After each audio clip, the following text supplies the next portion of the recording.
Welcome to Like Pigs in Space, an arts and culture podcast. I'm Aaron Mason. And I'm Max Mason.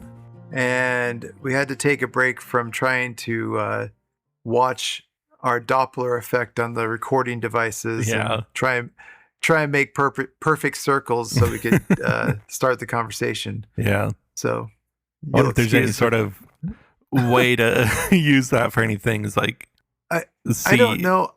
Yeah. I had a graphing calculator. And you could try and my whole thing was to try and get it to graph, I think, a smiley face. Oh yeah. And I think I figured it out, and that's when I stopped doing and learning math. Yeah. I was like, well, I can make this do this, and then I stopped. Yeah. I think I figured that out once too, because you do like multiple functions. Yeah. And then, yeah. But it was kind of funny. Yeah. It was great.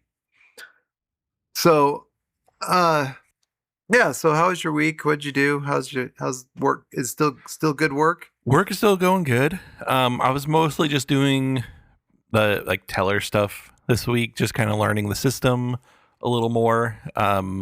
This week that we're going into, we're going to be doing a lot more traveling. I think it's going to be kind of a fun week. So tomorrow we're going to be so it's me and the other MRO, which is my position, but he's going to be full time at the new location, and I'm like the float one. Okay. So we're he started like a week after me, so we're being trained together.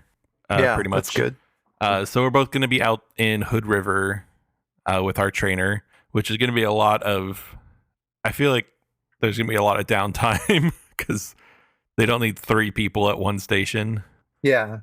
So maybe I can do some like extra trainings or something. That'd be cool. But then so that's Monday, and then also Friday we'll be there. And then Thursday we'll be at their like service branch that people can't go into, but it's mostly like a operational branch. For like half the day. Then we're gonna go take photos somewhere, and my old boss from when I was working in Ridgefield is the new branch manager at the new branch. Oh, okay. So she's taking photos with us, and then she's gonna buy lunch for us, and then we'll just finish out the day at the main branch. Okay. Where's the main branch? It's right next to the airport. So that's where I've been. Yeah. Okay. Yeah. Well, that's very cool. Yeah. So a little bit of traveling, but a lot of fun stuff. Tuesday, Wednesday will probably just be normal days. Nothing too crazy going on. Cool. But yeah, it'll be nice. Well, excellent. Yeah. We were talking on Monday night, right? Yeah. So I had done Top Golf. Well, the next night in Baltimore, we finished a little bit early, and so we had some downtime between the meetings and the baseball game. Oh yeah. And so the hotel is right there. Yeah, right next to the stadium, across the small street. Mm-hmm. But there's a harbor that's a few blocks over that we wanted to go see. Yeah, and there's ships parked in it. When you get from the side that we were at, you can look out across the bay, and there's the Domino's Sugar factory. And it's got this big, huge lit up sign. Yeah. And so it's kind of prominent. So that was cool. And there's a lot of little things. I pulled up Atlas Obscura. And and we were walking, and then so I walked through that little area, and then beyond it was a Little Italy. So I took a couple of folks that were with me, went in there and went into that neighborhood, and I said, "Oh, we need to look for a bakery, Italian bakery, because we're on the East Coast. We should, it's probably decent." And we went into this one, and I'm like, "Oh, let's have some." I don't know if I'm saying it right, but sfogliatelli. Yeah. I don't know. Somebody can tell me if I'm saying it right, but that's how it's spelled. I know it's probably wrong, but they're really good. And Yeah. they had never had them. And so I'm like, no, I bought like 3 of them. Like, no, we'll just, I know you're not hungry, but just, and so then we Yeah. walked away. And what was funny, there's on the East Coast, I think this is a Northeast thing. Hmm. Every little town has weird, I think they're tax laws Hmm. that, and so when we go there, they're like, is this for eat in or dine out? And I was like, oh, we're eat in or takeout, sorry. And so I was like, oh, we're takeout. And then we got it and it was hot and we were waiting for somebody else to show up and like, oh, can we just sit here for a second? They're like, no, you can't. That's why, you can't do takeout in the sit down area. Yeah. And it is like, and they're like, what? I'm like, yeah, they weren't asking out of consideration. They're asking because it's a different tax. Yeah. Weird. Yeah. Interesting. And that's just, they have a lot of little, I've seen this in a lot of different areas in the Northeast, especially in Chicago, where they have it's a different tax or a different rule or different, you can't do this here and this here. Mm-hmm. It's funny. It's just, I mean, it's just old and they're trying, I'm sure there's some reason behind it. It's probably, in this area you have a server and so you have to compensate the server, there, Yeah. a lot of them are old rules to try and help the worker. Yeah. So I think there's anyway. something like that where like we have our, breaks at work and we need to like document when we're taking breaks. We're not like actually clocking out or anything, but I think it's for like people who live in Washington so they're not getting taxed on their break time. Right. Or the fact that you can't pump your own gas in Oregon. Well, they got rid of that one a couple years ago, but yeah. Just barely. Yeah. And it's the same still offer it. And yeah. And there's some areas in New Jersey that are like that. Right. So, which was funny, like, okay, I'm going to drive to New York so I can put gas in my car because I don't want Yeah. Anyway, so yeah, it's those little weird things, and if you don't know, man, it's weird. Mm-hmm. Here, can you, so anyway. So, but as we're walking, there's this tall, like brick tower that is a shot tower. Okay. You know what that is? No. It's what they used to do is they drop hot lead from the top of it, and the falling effect would make it roll and turn into shot for shotguns. Oh, weird. And so yeah, it's and so that's a big thing everywhere, and that used to be the tallest building in America. Oh. And it's not very tall. It's like 4 or 5. It's maybe 4 stories tall. Okay. But for it's a really old one, so it used to be. Yeah. For a few years. Yeah. So that was interesting. And then I sent everybody back on their way, and I went and tried to find a thrift store. Mm-hmm. And it's in Fells Point, I think is what it's called. But that is where, I don't know if he's from there, but John Waters would hang out. Okay. And that's where I think that's where he wrote Hairspray, and Hairspray is set in Baltimore. Okay. Yeah. So anyway, so artsy, it's like the Portland of Baltimore. Yeah. And then so I was pretty far from the hotel, and so they have all these scooters. So I rented a scooter and scootered home. Nice. Electric scooter. Yeah. So that was kind of hilarious. So those are fun. And the game was good. It was one of the first retro stadiums, so it made it look like it's an old stadium, but they moved in the 90s. Okay. But it's got this big, huge industrial building on one side of it. Anyway, yeah, and then I made it home without delays. Getting there was terrible. I got delayed like 4 hours on one flight, but getting home went smooth and it was great. So nice. So there we were. And so I was thinking about this is kind of related to the fact that John Waters and things like that. And I've heard a couple things come up, and so it got me on this topic. So I have some questions, and just to get into some discussion. So what do you think when you're talking about different things, and this is probably more about movies? Okay. What do you think of when you think of something that you consider what makes a bad movie? And meaning not bad like naughty, but bad like Poorly made. Poorly made, or yeah, something like that. Yeah. I think for me, not knowing too much about movies, I think a lot of it maybe comes to the actual acting. Because I think if you have good actors and maybe not the best dialogue, it could still be good. Okay. But if you have really bad actors and good dialogue, I think it doesn't work the other way. Okay. Yeah, that can be. Do you think that now this is kind of, do you find, does it limit your enjoyment? I guess it would be the way we go, is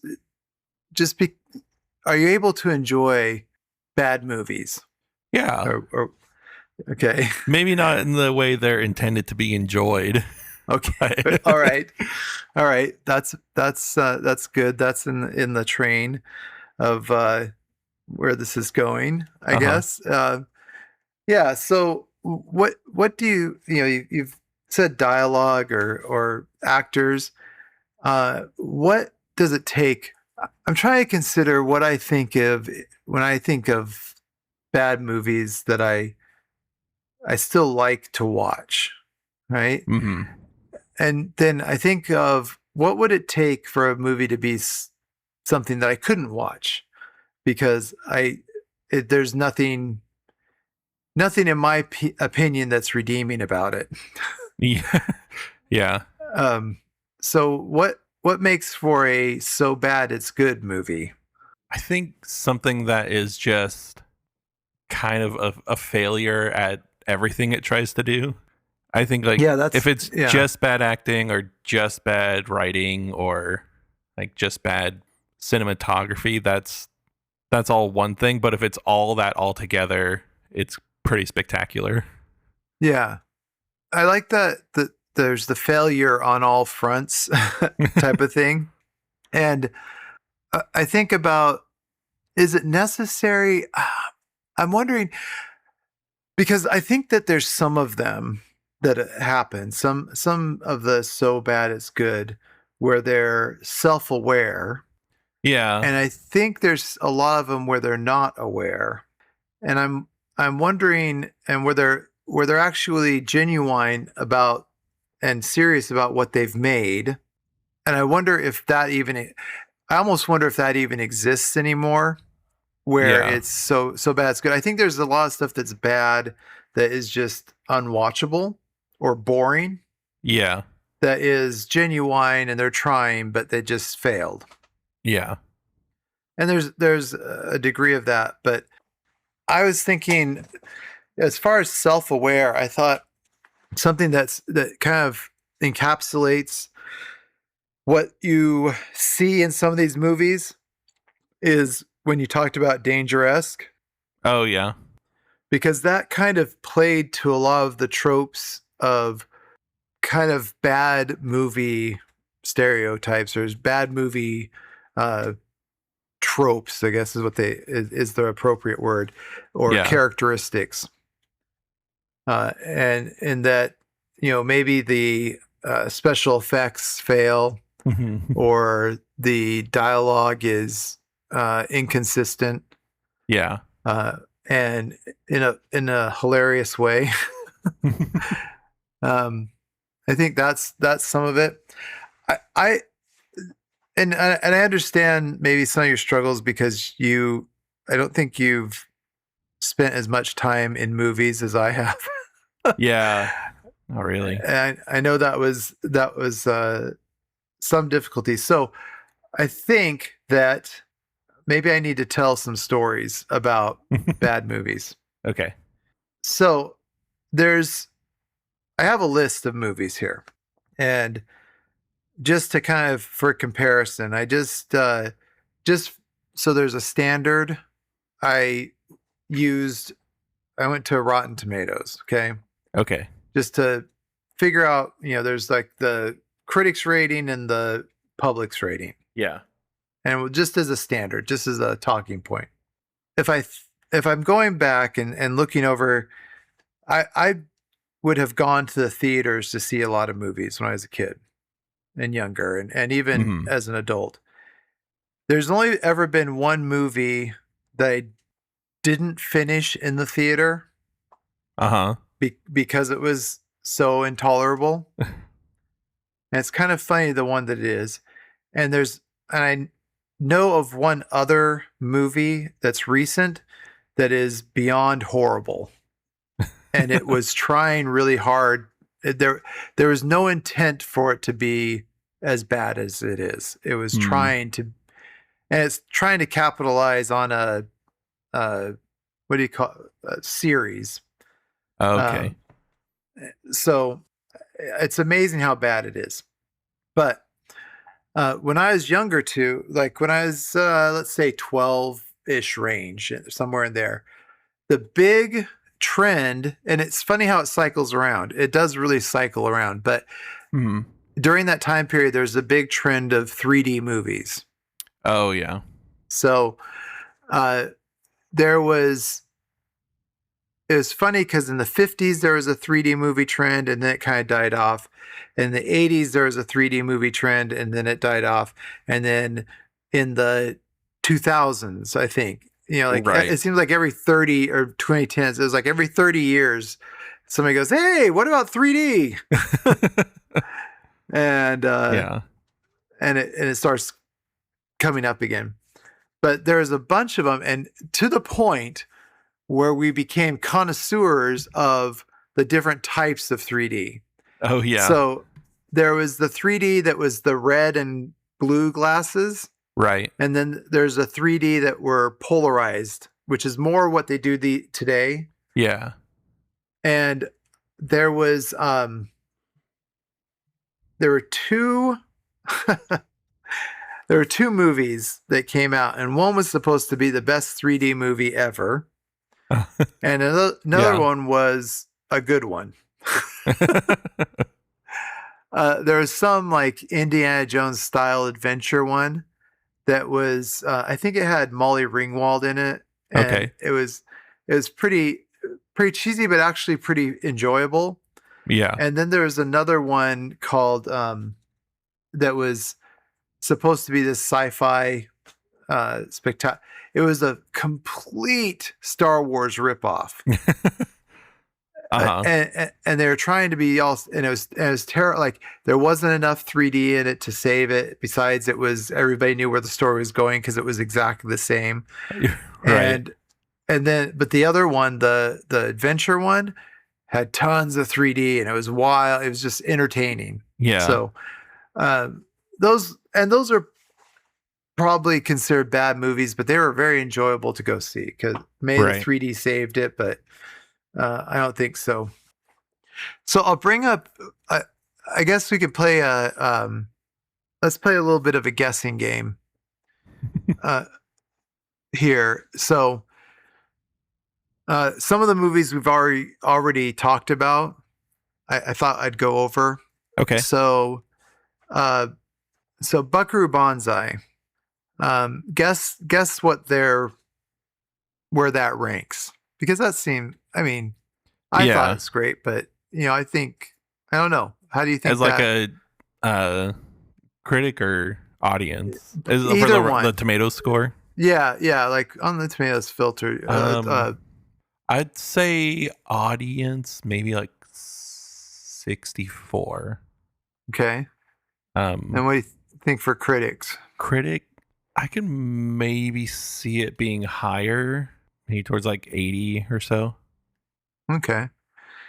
So that one, surprisingly, they're very even. It's critic is 67%, public 69%. Okay. Which I was actually surprised that it was that high. This is the one that actually surprised me more is True Stories. So were you higher or lower? Would it be lower? That's what I thought might, but because I thought you said it had like a really good like Roger Ebert score. Oh yeah, I think it was. Yeah. So maybe that would make it a little higher. It is a little bit higher. It's 78 and 83. I was surprised. It was pretty. I think it's actually, of all what I would consider bad movies on here, I think it's the highest ranked one, like highest rated. Yeah. And so that was kind of interesting. What's also interesting is typically the critic side is lower than the public side. Right? Yeah. That's typically how it is. Except for in a couple cases, which are kind of significant on this. And so one of them is, so what was considered previously of the worst movie of all time? Do you know what that was? Which one that was? I don't. I feel like I'll recognize the name, but okay, so it's not like Super Troopers or. No. Oh no, I wonder. No, it's called Plan 9 from Outer Space. Okay. So it's a Ed Wood film. Okay. That has it's terrible special effects. It's got Bela Lugosi in it, but he's like, as he's getting towards his dying, like he becomes friends with Ed Wood, who is considered the worst director of all time. But there's a Tim Burton film called Ed Wood that Tim Burton did about him that stars Johnny Depp. Okay. So they get to be friends later in life, and then they're friends and making movies until Bela Lugosi dies. So it's so odd. It's the guy was weird. He was he was funny because he was who knows, but he did a film called Glenn or Glinda. Okay. And it's about cross-dressing. And Ed Wood was a cross-dresser, but he claimed he wasn't gay. He did it because he felt closer. Who knows, right? Yeah. It was also the 50s, so right. He might have been protecting himself quite a bit. But just weird sensibilities, and he never quite got the whole managing how to do a film, how to get permits, things like that. He was wild. Anyway, this one, the critics give it 66% and the public gives it 45%. But still, for the worst movie of all time, supposedly, it's ranked. It keeps going up, I think. Yeah. I think it keeps getting ranked higher. None of these are ranked very high. But what do you think of Mom and Dad Save the World? That's one of our favorites, right? Yeah, that is a good one. Yeah. But I don't know, maybe it's too weird. Maybe it's like 50, 54 for audience. Close. Yeah. 44 for audience. Okay. What do you think the critic side is on that one? Probably lower. So like 35. 12. 12, really? Not that bad. I know, right? And so I think that's like a talking point there is, it's a bad movie. Yeah. But I think it's aware that it's cheesy and it's pretty hilarious. I don't think it, I don't know. I don't think it deserves that. But it is choppy and not well edited and, but it's also a cheesy sci-fi film that's kind of funny and heartwarming. Right. I was thinking about I don't know how well the reception of it. Maybe it's better than I thought, but the live action Cat in the Hat.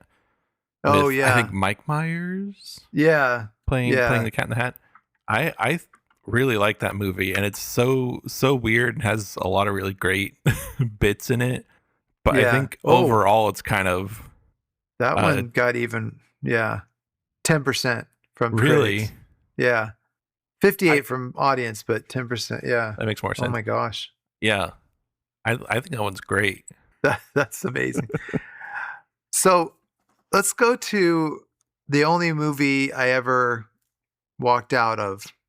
Mm-hmm. It's called The Pest. Okay. You know who John Leguizamo is? Oh yeah. So this was kind of his. He had a TV variety show way back when. Okay. And got really popular. And then this was like his first movie that they gave him as a lead. Mm-hmm. It's terrible. I like bad movies. Yeah. I couldn't handle it. And it's funny because it's got a 4% from critics.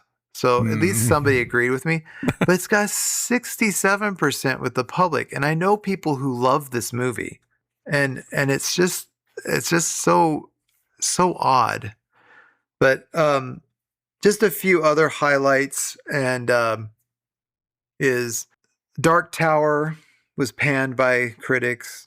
Oh, the Matthew McConaughey one. Yeah, I loved it. I think it was too short, but I still loved it. Yeah. It was 16% and 44%. Yeah. And probably and then a bunch of other stuff like UHF is surprising. It's 64 and 77. The one that was the highest probably is True Stories, which is surprising. Yeah. Except for I also one from when I was talking about this before, from when I was a kid. It's Steven Spielberg's first film. It's called Duel. That's not really a bad movie. It's one I watched early on. It's kind of hard. Anyway, it's got like a 90% because it's universally seen as pretty brilliant. But there's a movie that came out, which is Home Alone 4. Oh yeah, I think you mentioned this before. I didn't watch more than 10 minutes, and I couldn't. There's no rating from the critics. Really? Wow. Yeah. And it's the lowest from the public too, 23%. Yeah. It's terrible. It's absolutely horrible. That should never have made the light of day. Mm-hmm. It's that bad. It's really don't ever go see it.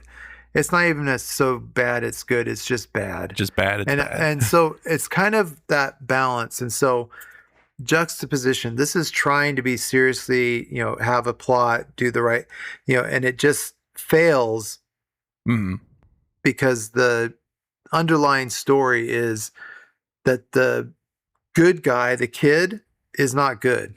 Yeah. And so you don't want well, what's the point? Right. Yeah.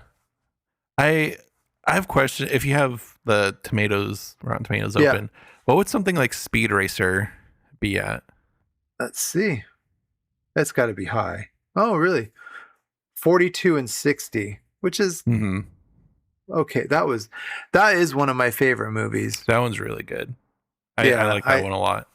That is one of my favorites. And then the other one, because I think it might have some of the. It kind of has the vibe of something that would be a bad movie, but I think it's really good. Is like Napoleon Dynamite. Yeah, that one is really well liked. Let me put it on here. I thought I'd written that one down. That one is 72 and 74. It's really pretty high. Yeah. For being seems lower than how much it seems to be, below. Yeah, I don't think it's. I think it's maybe the fact that it's. I don't know. I think it's still. I did see this week somebody took and recut Napoleon Dynamite and turned it into a horror movie. Oh, like yeah. A horror movie trailer called Uncle Rico. And it's so good. It's the cuts that they use and the different bits. You're like, oh, it's brilliant. Yeah. It's funny that you got to Napoleon Dynamite because that's kind of related to that is the reason I started thinking about this, because it's another movie by that director, by Jared Hess, Mm-hmm. that is not well thought of by critics, but I think will in the end be thought of better than it was when it came out. Yeah. And that's really it. I think about this movie a lot. I even bought it and I have it kind of in my digital queue Yeah. because I really love it. And I know it's probably going to disappear. So I wanted to keep it. Right. Anyway, it's called Gentleman Broncos. Mm-hmm. Have you seen it? I think you made us watch it once. Okay. So it's funny how last week you mentioned that things I'm studying will show up in your recommended feed, because I got this little like real video essay talking about Gentleman Broncos. Okay. And how weird it is, but how it's kind of a hidden gem. It is. It's I think it's one of the more brilliant premise for a movie that's come out, because it just sets the parameters so well, plus the way they play it. Oh yeah. So this leads to some other questions. So before there's any discussion of the movie, there's some things, because this has been coming up to me, and there's a lot of movies on this list that have something in common. But so what do you think a love of bad movies tells you about someone? If somebody tells you they love bad movies, what do you think that tells you about them? I think it would tell me that they're generally more of a happy person. That's good. Okay, I like that. That they like understand what makes something bad, but not to the point where they can't enjoy it also. So I think it's someone who enjoys just creative things, even if they're not the best. I think of two things. One especially, I think of two things as support for your theory. I think of Willy Wonka, because he sings this little song to somebody, and he says, "I think a little nonsense now and then is cherished by the wisest men." Is what he said, or something like that. Remember, he sings that. Yeah. And the other one is "Your Old Father William" by Lewis Carroll. Where the serious nephew keeps trying to make a logical sense of what the old Uncle William is doing, of old Father William, and it's like, I'm just doing it because I can. It's just nonsense, right? Yeah. Yeah, I think that love of nonsense is an ability, not take yourself so seriously. I think it's the ability to also literally not take yourself seriously. I think those are going to be people who don't get too hung up on whether or not they're not going to get so hung up on who's playing who in the Odyssey. Yeah. Just to be current. Yeah. Who cares? It's all made up anyway.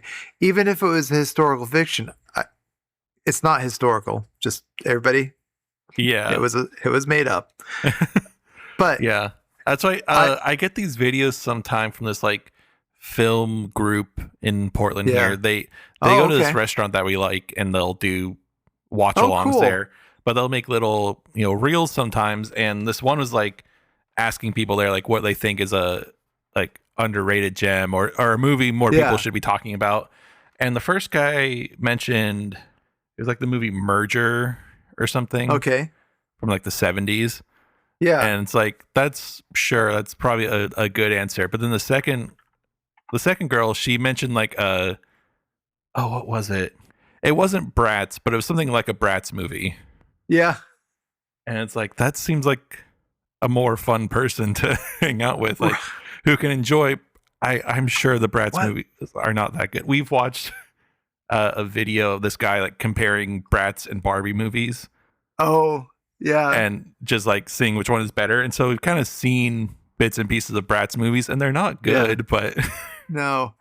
There was what movie did we watch that we were like, because there's a lot of movies like there was a Spice Girls movie that yeah. was genuinely hilarious that Mhm. we watched, and there's been a few like this shouldn't be even good, right? Yeah.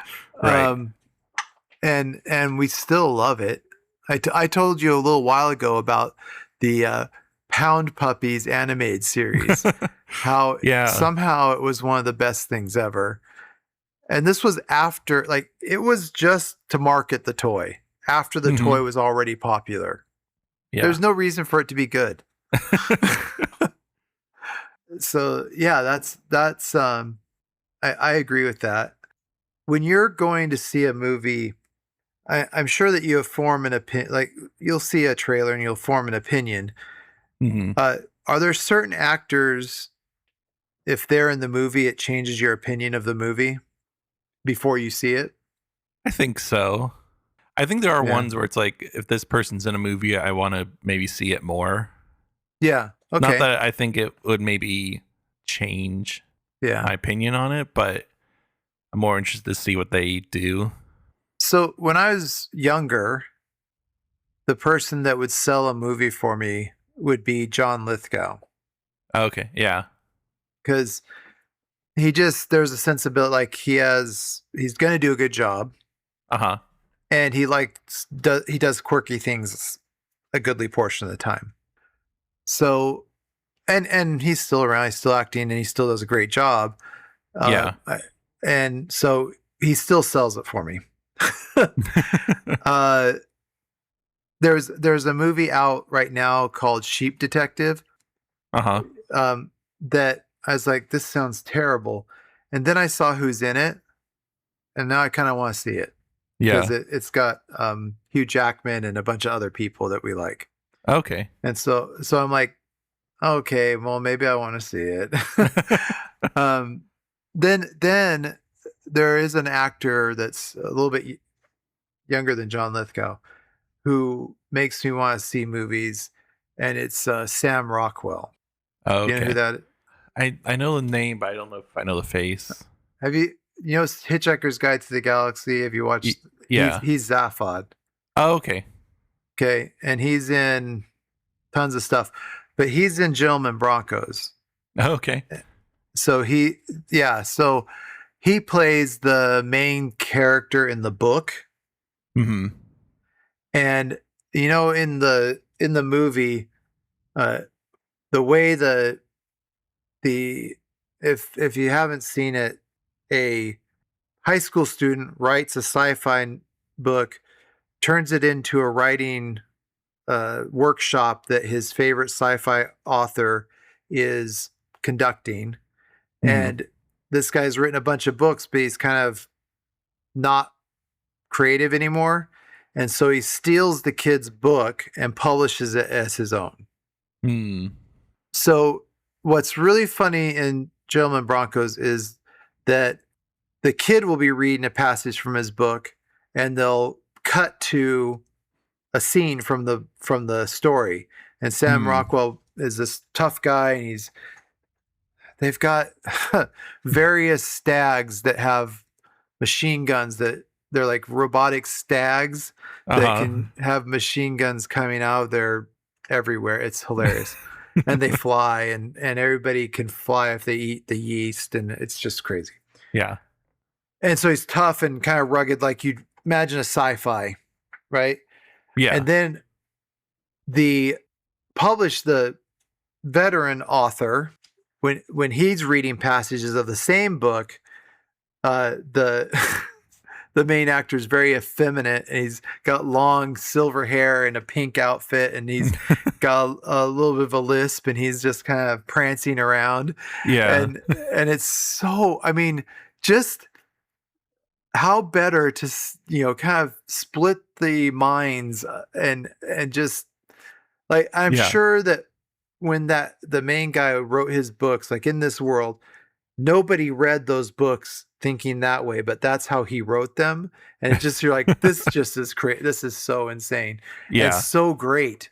And, the contrast, same words, but the delivery, the subconscious delivery, and how big a difference that makes. Yeah.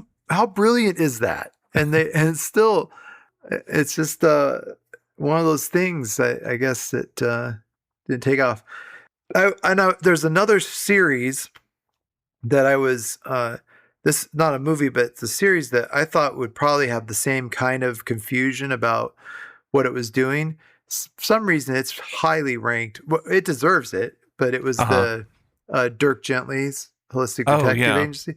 Dirk Gently's is very, very well received on both sides, critics and everything. And maybe it's just because it's modern and people, maybe it speaks to a sensibility, and it's better reviewed. And some of these, these are older movies, some of them, so they don't get as kind of in the context, Right. type of thing. Yeah. But yeah, it's I think it's really brilliantly thought out.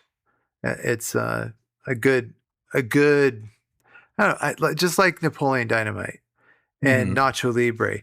They're very unique and very, he has a voice, he has an idea. I think this is the thing, and maybe this is just a Jared Hess, promotion. Like, don't be so hard on him, because he truly commits to his vision. Yeah, I think so. Yeah, I think that's the thing, is he's very much, I can believe in him because he's not pulling punches. He's just committing to this idea, and they're brilliant ideas, but they are quirky. Mm-hmm. And I think that's an important thing. Now, do you prefer quirky or bad movies over the mainstream or popular movies? I think I like quirky movies. I like something with a maybe more out there premise. Do you prefer? I think that's what I like in a lot of books I've been reading too. Okay. Just like, this is a crazy idea, but I want to see how it goes. I think that's the hard thing for me, is to find something that is a goofy enough idea. Yeah. That I can commit to it. I think that's why I really wanted to like the movie Friendship, which is Paul Rudd and Tim Robinson. Oh yeah. And it seemed like a really funny idea, like this guy whose life kind of falls apart when he joins his friend group. Yeah. And I like Tim Robinson. I think he's funny, but it seemed like the whole point of the movie at the end of it was like, adult men shouldn't have friends. Yeah. Because like when he left the friend group and started focusing on his family more, his life got better, but he didn't have any friends. And so when he tried to have friends again, things started falling apart again. That's weird. It's highly rated by critics and a little bit less by the public, which is unusual. Yeah. Usually I do think there's funny moments in it, but the overall story of it. That's one of those things too. I guess the setup. Okay, there is an actor named Sidney Poitier. Okay, he was in a bunch of movies. To Serve with Love, old 60s, 50s, 60s movies. And very, very good actor. He is an interesting. He's kind of the guy that. Sidney Poitier, kind of the inheritor of his legacy is Denzel Washington. Okay. Yeah. It's kind of that level. The one difference, not so much, but a little bit, is that Sidney Poitier would never take a role that didn't align with his belief system. Mm-hmm. There's a lot of reasons for that. The biggest is that he never wanted to make a movie where the black man was the villain. Yeah. because he was trying to make a point about the whole thing. I mean, he was fighting for for the rights of his whole culture and his whole Yeah. race, and and He's so the one who, like, in a movie, he gets slapped, and he's like, if I'm gonna get slapped, I'm gonna slap the person back. yes, Yeah. yeah, and And they're like, how no, it's that's not in the script. And he's like, I'm gonna do it anyways, and did it yeah, every yeah, time. And yeah. It was it's in the heat of the night, I'm hmm, pretty sure. And then there's a follow-up to that. He's a in that movie he's a detective from, I think, Chicago, but he uh-huh. goes down to follow up on a case in the South. And so Okay. he's from the North and he's a detective. He's got status. Uh, but there, still the South. Yeah. And then there's another one called They Call Me Mr. Tibbs, Okay. because in the heat of the night, the racist sheriff there goes, he says, "Boy, what do they call you up there?" And he goes, "They call me Mr. Tibbs." It's a Yeah. famous delivery, and he's just great. Yeah. It's a very, very powerful, because the cop calls him boy, mean belittling him, and Right. he reclaims saying, "I'm Mister, not boy," Yeah. and and that speaks to his whole persona. So the point of that is about the movie, the Yeah. Friendship. Is that what it's called? Yeah. So about Friendship, the reason I bring up Sidney Poitier is I also have a problem with movies where they promote an idea that I think is destructive to a group. Uh-huh. So Friendship is destructive to nice male relationships, which I think are difficult to promote, difficult to have, Yeah. face a lot of challenges to just have a good relationship with a guy that's not sexist, it's not drinking, it's not, there's so many levels of things where there's dudes you hang out with Yeah. that you're very self-destructive with, to have a nice relationship with just good people doing good things. Hmm. I think is difficult for people to believe it exists. Right. Yeah. And so there's been a few different things where the whole premise of the story or the movie is to sell an idea that is destructive Hmm. if it's believed to be true. So I have a problem with those. So I'd rather the quirky movie that's just a bad movie, because at least they're genuine and generally are not destroying people. Yeah. So, and there's been some very popular movies that I just like. I was slightly interested in seeing Oppenheimer, but then I heard Hmm. about everything else that got put into the movie, and I was like, nah, I guess I'm going to skip that, Yeah. because there's a lot of stuff in it that's just gratuitous. Hmm. Like I don't need that. It's not germane to my existence. And so there's some things like that that I just think it's very unpleasant. I just don't need to continue with. Yeah. Um, and so that's why I think some of these bad movies are so enjoyable, because they never go so far to, and usually they're pretty lighthearted too, because they're comedies, or and so they don't ever go that far. Yeah. One that I was surprised, I'll tell you a couple of last bad movies. Um, there's one called Killer Clowns from Outer Space. Yeah. Also, I loved it. Surprisingly highly thought of by the critics too. Oh, Uh, really? yeah, who'd know? There is a bad, which is really a bad, Attack of the Killer Tomatoes. Oh, yeah. That one's pretty well. It's pretty low. 27, What's 42. yeah? Yeah. Is there the other one that's like Mars Attacks? Oh, That'd be kind of. do they hate that one too? I don't know. I love that one. Let me see. I feel like it's kind of in the same vein, maybe. It is. It's just better done. Yeah, it's like mid 56, 53. It's that one was hilarious, especially the Yeah. fact that Marty Robbins Records saves the world. Sorry if I'm giving it away. I don't know. So It's kind of like how Beastie Boys saves the world in the Star Trek yes. movie. Now see, there's oldies or classical music. That's what they call it. Yeah. In Star. Yeah. So like speaking of Star Trek. Um, sometimes you see something and it's a brilliant idea. I think Gentleman Broncos is a brilliant idea. It's set up very well. I also would campaign for it, just like I campaigned for Buckaroo Banzai, that they are great movies and need to be appreciated more.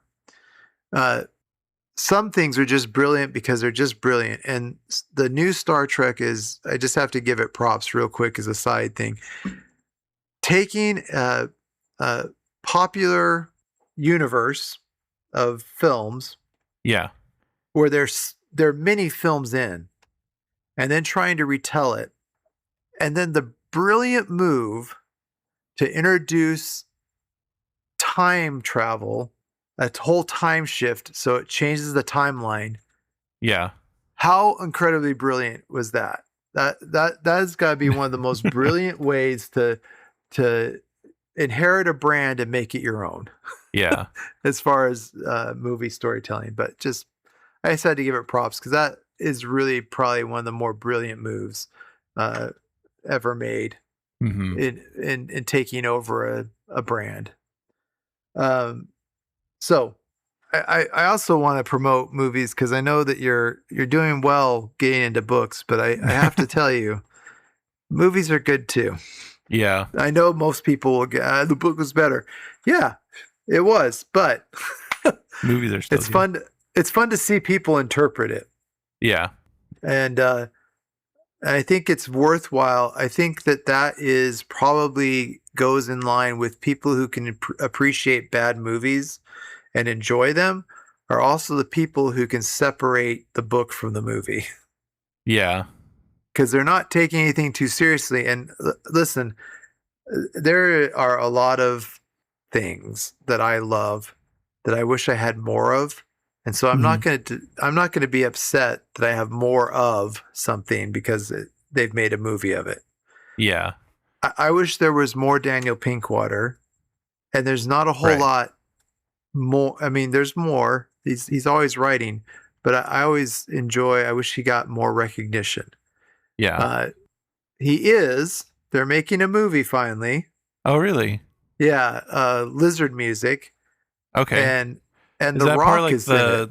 the Nediad storyline, or No, it's older than that. it's all okay? Yeah, it may be tied to it somehow, but it's from a long time ago. It's from the 80s is when he wrote it. And the Nediad's more recent. Yeah, this Yeah. millennia. But The Rock is in it. Oh, weird. Okay. Yeah, playing the Chicken Man, an old street dwelling black guy, the Chicken Man. Crazy, and like he genuinely has been doing press on it. Weird. And like, this is cool. This could be great. Yeah. Lizard Music's a great weird book. I love it. But yeah. Anyway, You gotta see if he does like a tour to promote it and go get like a signed copy. Go to a premiere. Yeah, there you go. Maybe Pinkwater will get on TV a little bit. Yeah. So I think this again plays to litmus test.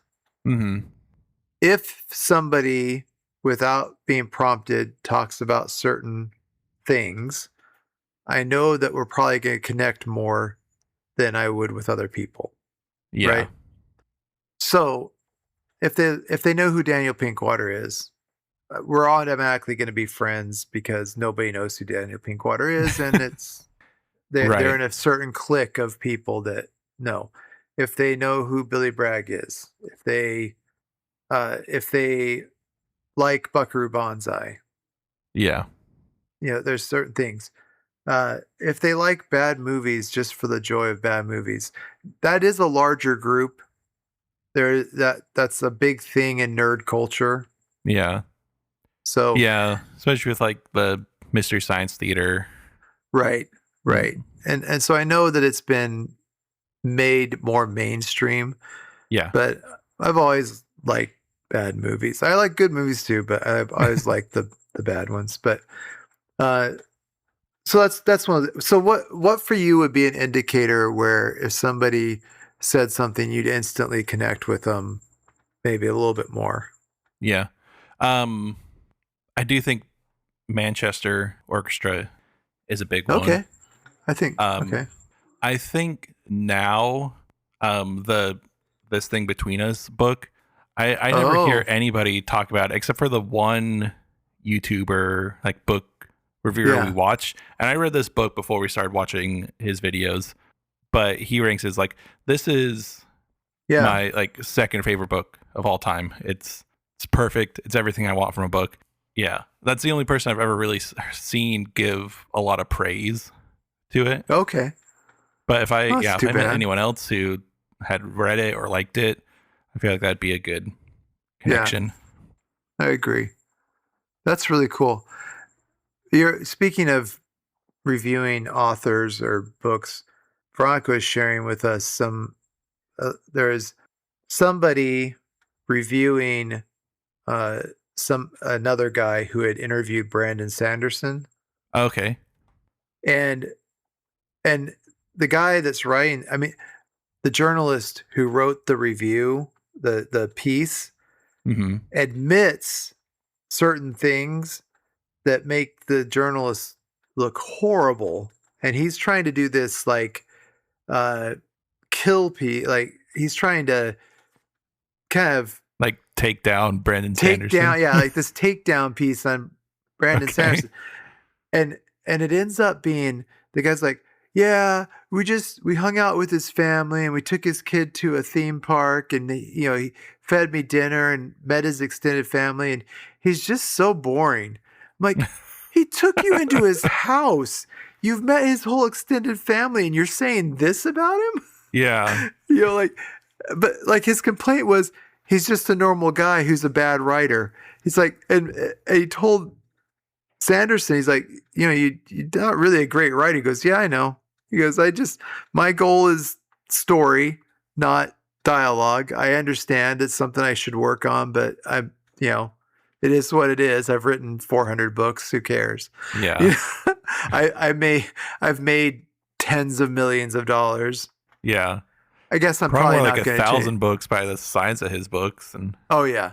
Yeah. I mean, and he ridiculous. talks about his schedule. He goes, I think he gets up at 1 Mm-hmm. in the afternoon, writes for 4 hours, does family time, Yeah. puts everybody to bed, plays video games until 5 a.m., goes to sleep. That's his schedule. That's his routine. Yeah. And this guy's just bagging on him. And then the lady that's reviewing the article is like, dude, what is your problem? He's just a boring, nice guy who can write like the Dickens. Yeah. But he just writes and writes, right? What is your problem? Right. So, uh, that's funny too. I mean, Yeah. seeing I mean, everybody, he's got a huge following, right? Yeah. Yeah. But it's also that thing. This was the article about him. Yeah. Nobody And writes it's about him. Yeah. There's no weird. book review. Yeah. That was the weird thing is that's why I bring it up is there was nothing about him. Mm-hmm. And you always wonder, like, how does that happen? Who gets written about, who doesn't? And Yeah. so I think this is kind of my this whole thing is the whole punk thing, right? Yeah. It's the music everybody tells you is not real music. It's the movies people tell you aren't good, and you love them because it is just flipping off society. Yeah. It's like I love this and everybody else hates it. I don't want to like what I'm told to like. Right. If I Yeah. like something that's popular, I like some of the popular stuff. Yeah. And I'm not gonna make excuses for it, but I'm not gonna like it just because it's the popular thing. Now, there's some people who will avoid things because it's popular. I don't do that either, because I'm not gonna deny myself happiness. Yeah. Right. I don't think that's the way to live. Some people are like, well, it's too popular. I'm not going to listen to it. I'm not going to watch it. Get over it. Mm-hmm. That's my, and some of them we might be related to, but, and I understand that aesthetic. I understand that people want to be that way. They want to, but all I ever think about is the Cake song, Rock and Roll Lifestyle. Yeah. Like, would you pay for that T-shirt to show that you were there, that you heard of them first? Like, is your whole thing just to be cooler than the cool kid? Or Elaine's thing about never listening past the second album, or what? Yeah. Right. Right. Like, come on, just come on, give them if you like them, you've got to like them. Right. Just. You don't have to, but you should support your people. If you're a fan, don't give up on them. If you've given up on Weezer, that's probably okay. They've overdone it. Yeah.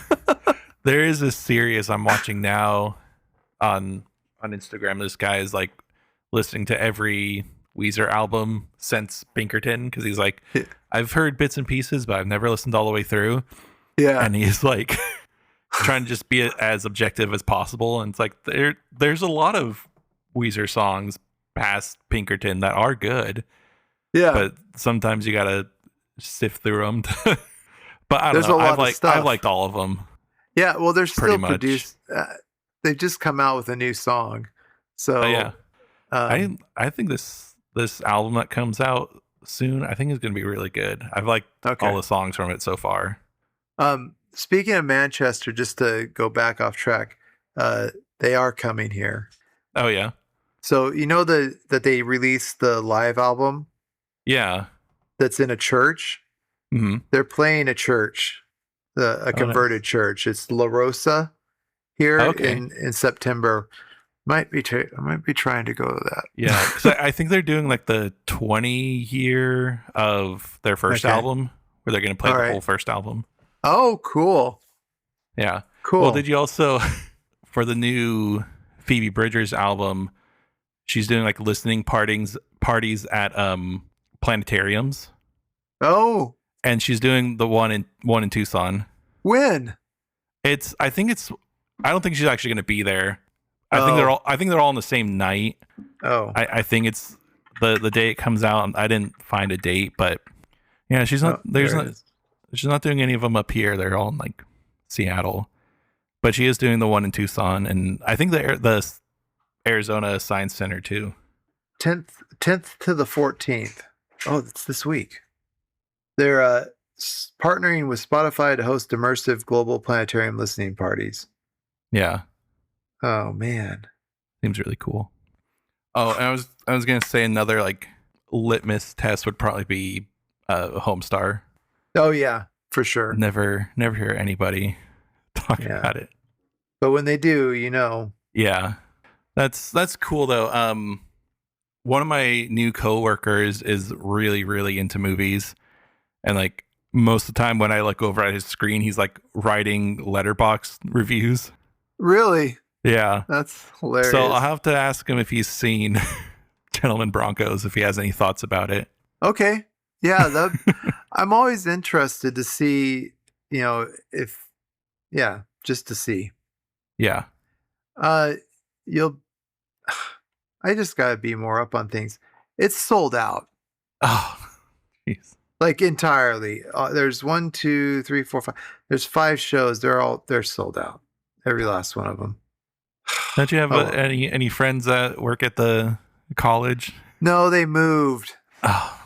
They moved to New Mexico. They couldn't sneak you in. Oh well. So, yeah, so go watch Gentleman Broncos again, give it a chance, open your mind, all that kind of stuff, and you've been listening to Like Pigs in Space, an arts and culture podcast. This has been Aaron Mason, And this is Max Mason. and thanks for listening. Yeah, see you later.